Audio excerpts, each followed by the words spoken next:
Hey guys, right now you can see this smooth side right here, and you can see this side right here where the 3D printed lines are through. This is one layer of primer filler, and I'm showing you in this video that you can sand down to a really smooth surface on PLA without using any Bondo or any spot putty or any wood filler or anything like that. You can still get a smooth finish and not have to use a ton of primer filler. This is one layer of primer filler. In fact, it'd have probably been this smooth had I just used paint and primer.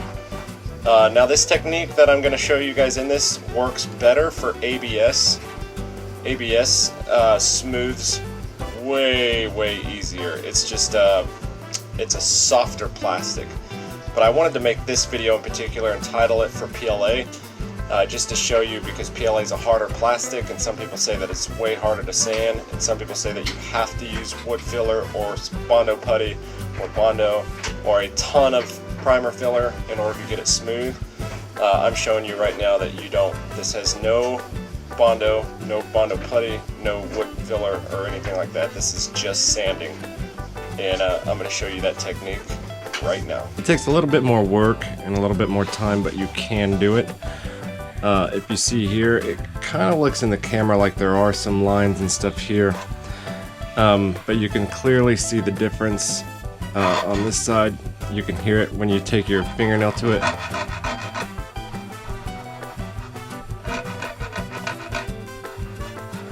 Because this side is smooth and this side isn't. So I'm going to show you guys the two different sides. The lines here, you can see that there's quite a good sized gap right here, and there was here. And what I did here is I put this together using super glue and baking soda, and then after the baking soda and super glue dried, I went through and looked for the different gaps, and I just put some more super glue in it and baking soda, and it filled in all the gaps quite nicely. And then I took a Dremel over it. You can see this is one that's just been dremeled along the line, and that's what I usually do with pieces anyways, is I'll put the pieces together with baking soda and super glue, and then I'll take a Dremel and kind of try to get it as even as I can going across. But I realized that you can actually sand this down really good and use a lot less Bondo. So it's a really good print. You can see in the light just how good that print is. This is on the Anycubic i3 Mega right here. Looks really good. In fact, I think primer filler with as good as this printed would do a really good job at filling a lot of this in anyways. And all you would have to do is primer filler it and sand it. But if you do it like this, if you take just a little bit more time and you get it to this, then you're going to take way less primer filler, way less. So I'm going to primer filler just this side here, just this side, and I'm going to let it dry, and then I'm going to show you just what I'm talking about when it comes to the lines and showing up or not. So, and then I'm going to show you on this, just on the back here, exactly how I did that. So the first thing we need to do is the primer filler. We're not going to do the entire thing.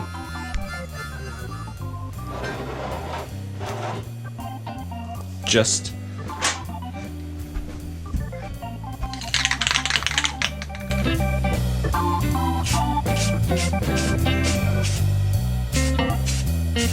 now, typically when I do this, when I make props, I put this first layer of primer filler on pretty thick. And the thing about it is, primer filler and Bondo both are pretty expensive when you start making big props. I mean, they can be a huge part of your budget.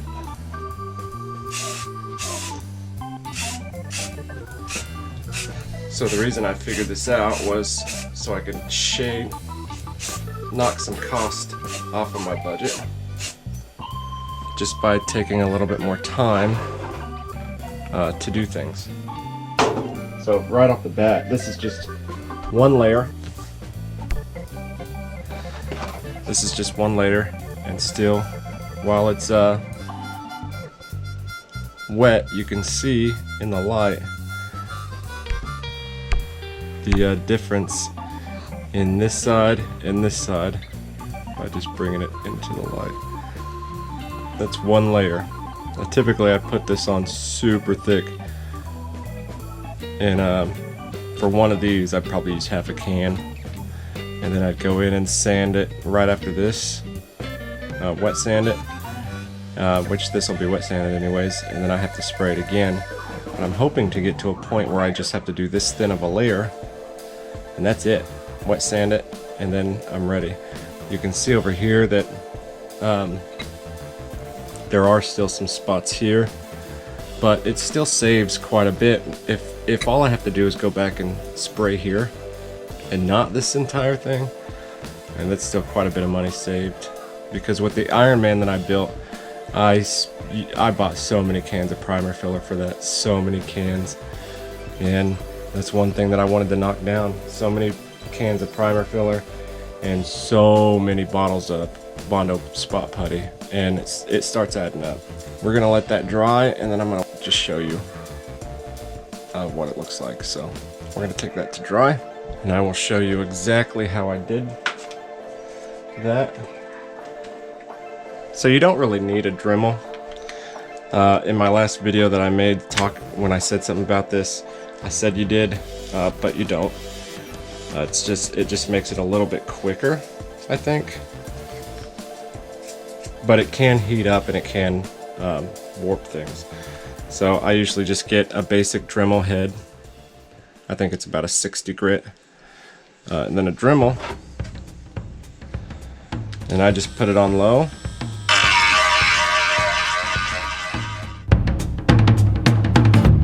Just push down and work at it.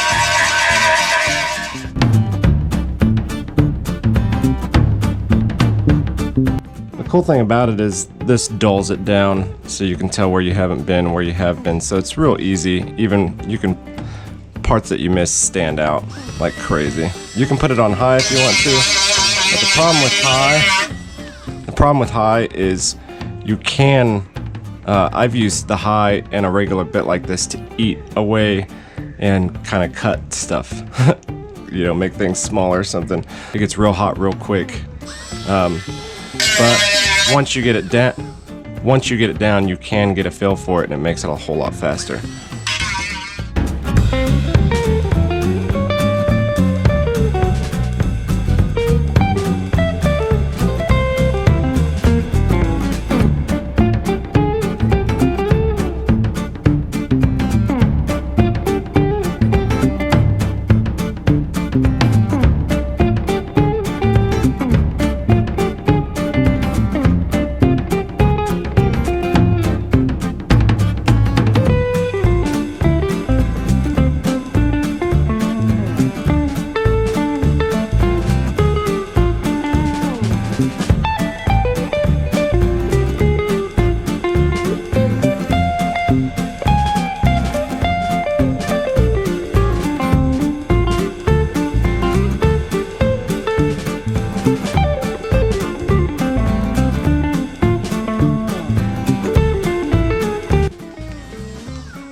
So that's about as far as you need to go with it right there. It's all rough, and now it's ready. Now I just take 180 grit sandpaper.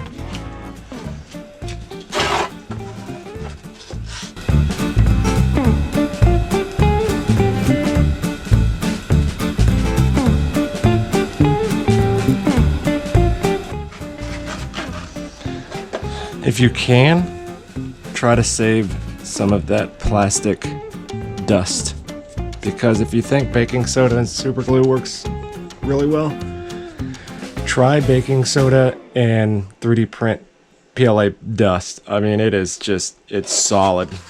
It's ridiculous how good that is.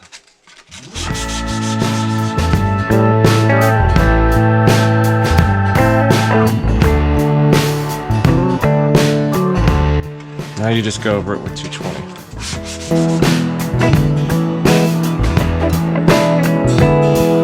The reason I did that, it's going to show me these.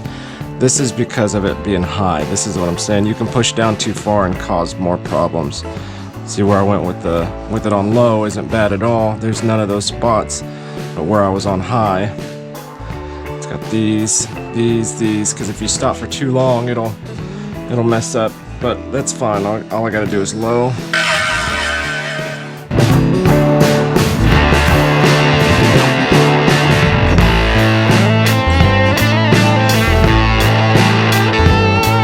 Eventually you can sand through the top layer. So figure out what your wall layers are. Kind of know your limit. I can't tell you how many times you can do it, how many times you can't. Typically this takes so long to do. You're gonna get to a good point, a good primering point long before. But if you put the Dremel on high and you push down real hard, you can bust through that top layer. Typically when you use Bondo, you put the Bondo over the top and then you kind of sand back down to the PLA. So the PLA is kind of your it's kind of like your telltale time to stop.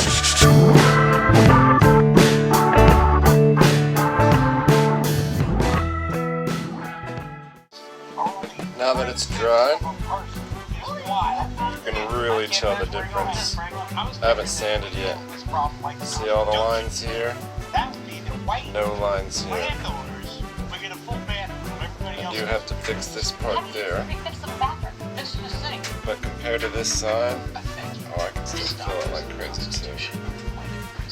Look how smooth that side is. You can totally sand PLA. You can use a lot less Bondo and a lot less primer. One layer. Are you proposing that we put a sign on one of the bathrooms that says minorities only? What does the other sign say? No minorities allowed. That's what That's a great thing. running into trouble there, right? That's good stuff. It's a bathroom for women, non-whites. Okay, It's all basically finished. There's a line here that's a little deeper. Sometimes you're going to get a line that's a little deeper. That's just a part of 3D printing. Most of it's going to be even at a certain point is when the two, the first layer goes and then the second layer goes down on top of it, and those meet at basically the same spot every time. Sometimes you're going to be off just a little bit because of a print jerk or something, and you're going to get a line like this. It's a little deeper. Fortunately, not much you can do about that because you don't want to go so deep on this up here, down here, that you dig into, cause a hole or anything. So you want to get everything basically as even as you can and as smooth as you can, and then when you have a line like that, I mean, it's such a thin line, it's such a small, insignificant line that, I mean, primer filler should fill that in easily, so easily. I mean, you won't even see that after the first layer. In fact, I can't even fill it. So it's basically just visible. Just visible. In fact, when I do this, it's my fingernail. You can't hear me hitting it. It's such a small, minute, insignificant. And see on this over here, like that, it's so much easier being able to go back with primer filler and just spray it like where they meet. On this, I'm going to be able to just spray right here, and then sand it down. So I still won't even need Bondo to fill that in. I shouldn't. Well, this here I might. That's deep enough. Well, I don't know. It looks deep on camera, but it's really not. God, that's just about as insignificant as that other line. So I'll probably one quick spray of primer filler along this line and that'll be smooth. But I'm going to go back in and sand all this out here. I mean, just look at the difference in the texture here and then zero texture here. So So see guys, one of the biggest things that people talk to me about on Instagram and in messaging and email, anything, is all about smoothing. They don't want their 3D printed helmets, cosplay pieces, or anything to have any of the 3D lines. This is the biggest thing that people don't like, and I get compliments constantly by how smooth my pieces are. And I do use Bondo on just about everything.